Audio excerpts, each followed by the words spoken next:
മലയാള cinema അങ്ങനെ അധികം മലയാള cinema കാണാറില്ല സാറ് തമിഴും തെലുങ്ക് ഇംഗ്ലീഷ് കൂടെ സൗണ്ട് കുറച്ചിട്ടേ കാണത്തുള്ളൂ. ശരി ശരി ചേട്ടാ നമസ്കാരം.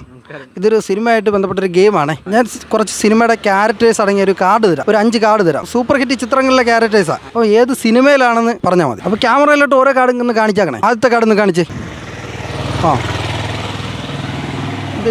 ആനപ്പാറ അച്ചമ്മ. ആരാ?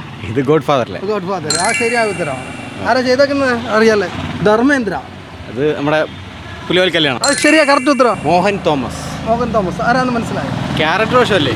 മലയാളത്തിലെ ഒരു ശക്തനായ വില്ലനാണ്, വില്ലൻ ക്യാരക്ടറാണ്. കമ്മീഷണറാണ്. കറക്റ്റാണ്. ആണോ? കമ്മീഷണർ രതീഷ്. Vincent Gomez. അറിയാമോ? ആരാന്നറിയാം? ഇത് ആരുടെ? നാലുകുട്ടി.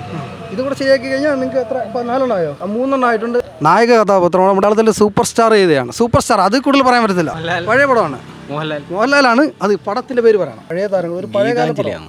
അല്ലല്ല, ഒരു ചാൻസ് കൂടെ മനസ്സിലായി. ശരിയായ ഉത്തരം രാജാവിന്റെ മകനാണേ, ഡോക്ടർ ബെഞ്ചമിൻ ലൂയിസ്. ഇതൊരു വില്ലൻ ക്യാരക്ടറാണ്. പുതിയ പടമാണ്. മലയാളത്തിൽ ഈ അടുത്തിടയ്ക്ക് ഇറങ്ങിയ ഒരു ക്രൈം ത്രില്ലർ ചിത്രത്തിലെ സസ്പെൻസ് അല്ല. ഇതിൽ കൂടുതൽ ക്ലൂ ഇല്ല. ഇത് ഇത്രയും ക്ലൂ പറഞ്ഞു കഴിഞ്ഞാൽ പെട്ടെന്ന് മനസ്സിലായി.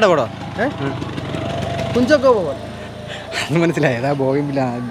അപ്പം മറ്റേ പോലീസുകാരനായിട്ടുള്ള, അതാണ് പടത്തിന്റെ പേര് പറയണം. പടത്തിന്റെ പേര് പറഞ്ഞു കുഞ്ചാക്കോ പോലീസുകാരനായിട്ടുള്ള. ഒന്ന് ആലോചിച്ച ഈ പേര് ഒന്നും കൂടെ വായിച്ചു നോക്കും, നല്ലപോലെ മനസ്സിലായി. കാരണം 5-ാം പാതിര. ശരിയായ ഉത്തരം. അപ്പോൾ 4 കറക്റ്റ് ആയിട്ടുണ്ട്. 5 കറക്റ്റ് ആയിരുന്നെങ്കിൽ നിങ്ങൾക്ക് ഇപ്പോൾ 100 രൂപ ഗൂഗിൾ പേ ചെയ്താണ്. 4 പറഞ്ഞു 50 രൂപ. ശരി, 50 രൂപ ഗൂഗിൾ പേ ചെയ്യുന്നത്. Okay, thank you. Photo. Okay, thank you.